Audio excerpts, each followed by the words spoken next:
To the many transgender students across the country listening on this Trans Day of Visibility, we in the Biden-Harris administration want you to know that we see you. So the argument with books like this, you're meaning to indoctrinate young people into being gay.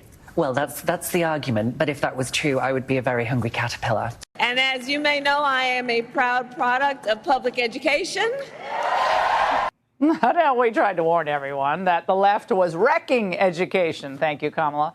From woke educators who worry more about pronouns and performance to extended COVID shutdowns that rob kids of learning.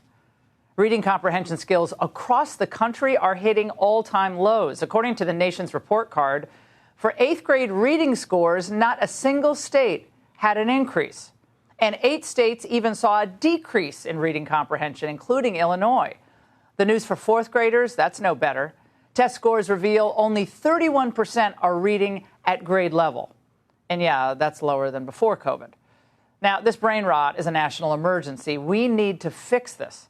And that requires a return to basics and cut the fat and eliminate harmful influences in our schools.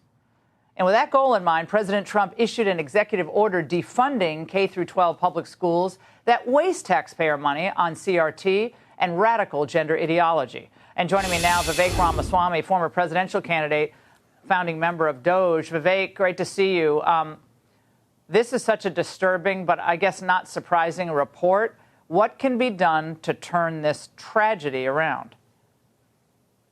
I mean, the fact of the matter is it's even worse than you might imagine. 75% of 8th graders, Laura, are not math proficient according to international standards.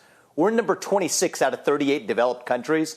There are kids in other countries where English is not even their first language, outbeating our own students on English proficiency.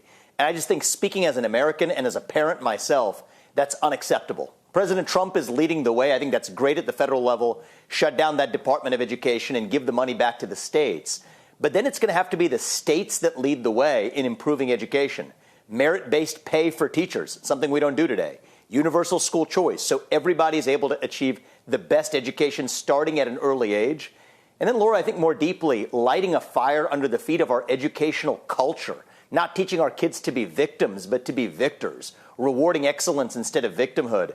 I think that's a cultural change we need in our educational system, too.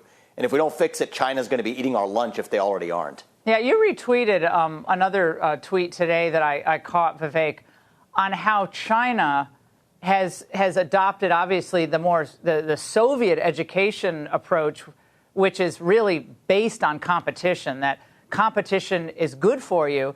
But in our schools, competition is seen as kind of, in some ways, dangerous because it hurts people's self-esteem, and they got rid of class ranking in a lot of schools, including some of the ones I'm very familiar with.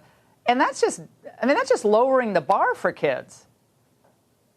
Sure. I don't think we need a Soviet-style system. I think we need a return to the true American system based on achievement and winning. Fewer participation trophies, more championship trophies in every area of life, from sports to the arts to music, but yes, also to math and science and reading.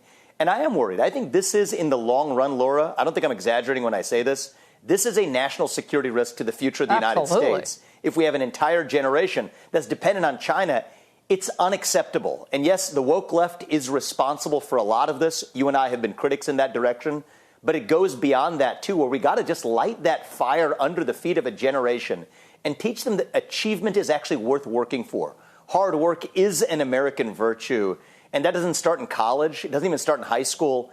No. It starts young. And so President Trump is leading the way with that culture, but it's going to take the states to really lift us up. You bet. And your family has been an unbelievable example in that regard. Vivek, thank you so much. Hey, Sean Hannity here. Hey, click here to subscribe to Fox News YouTube page and catch our hottest interviews and most compelling analysis. You will not get it anywhere else.